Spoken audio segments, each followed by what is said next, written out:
গোপন ক্যামেরার ফুটেজ দেখিয়ে রুডির পর্দা ফাঁস করে তাকে পুলিশের হাতে তুলে দিল দীপা। বিস্তারিত জানতে ভিডিওটি সম্পূর্ণ দেখুন। দীপাকে সেনগুপ্ত বাড়ি থেকে অপমান করে তাড়িয়ে দেওয়া হলে দীপা পুরোপুরি ভেঙে পড়ে। তখন অবিনাশের সান্ত্বনা পেয়ে সঙ্গে সঙ্গে দীপা একজনকে ফোন করে আর বলে ওঠে, আমি রেডি আছি, আপনারা চলে আসুন। এরপর দেখা যায় মহিলা পুলিশ অফিসার তার ফোর্স নিয়ে সেনগুপ্ত বাড়ির দরজায় চলে আসে আর দীপাকে দেখা মাত্রই বলে ওঠে, ম্যাডাম আমরা এসে গেছি, এবার আমাদের মিশনটা স্টার্ট করতে হবে। তখন দীপা ও মহিলা পুলিশ অফিসার একসঙ্গে সেনগুপ্ত বাড়িতে ঢুকে।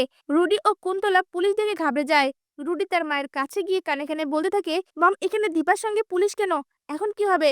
এই কথাগুলো ভেবে খুব ভয় পেতে থাকে। এদিকে সূর্যের বাবা দীপাকে দেখে রেগে তার কাছে গিয়ে বলে ওঠে, দীপা এসব কি করছো তুমি? পুলিশ নিয়ে এসেছো নিজের অধিকার বুঝে নেওয়ার জন্য? তখন দীপা বলে ওঠে, না বাবা, আমি কিছুক্ষণের মধ্যে এখান থেকে চলে যাব, কিন্তু আমি যাওয়ার আগে রুডির পর্দা ফাঁস করে দিতে চাই। এই কথা শুনে রুডি চমকে ওঠে। এদিকে সোনা তার মায়ের সাথে আবারও খারাপ ব্যবহার শুরু করতে লাগলে তখনই দীপা তাকে থামিয়ে দেয়।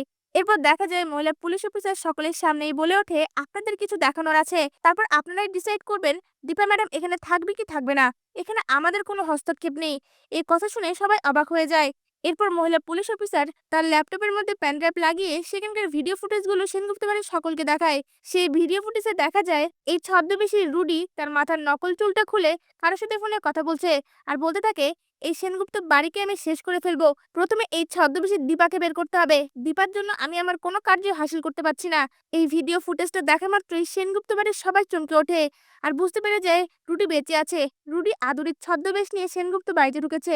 সঙ্গে সঙ্গে সোনা গিয়ে রুডির গালে চড় বসিয়ে দেয় আর চিৎকার করে বলতে থাকে, তোর জন্য আমার আছে এই সর্বনাশ, আমি আমার মাকে এতদিন ধরে ভুল বুঝছি, তোকে আজ আমি ছাড়বো না।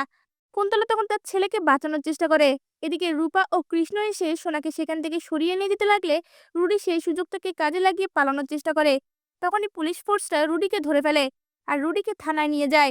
তা ভিউয়ার্স, এমনটাই যদি নতুন পর্বগুলিতে হয় আপনাদের দেখতে কেমন লাগবে? আপনাদের মতামত আমাদের কমেন্টে জানান। ধন্যবাদ।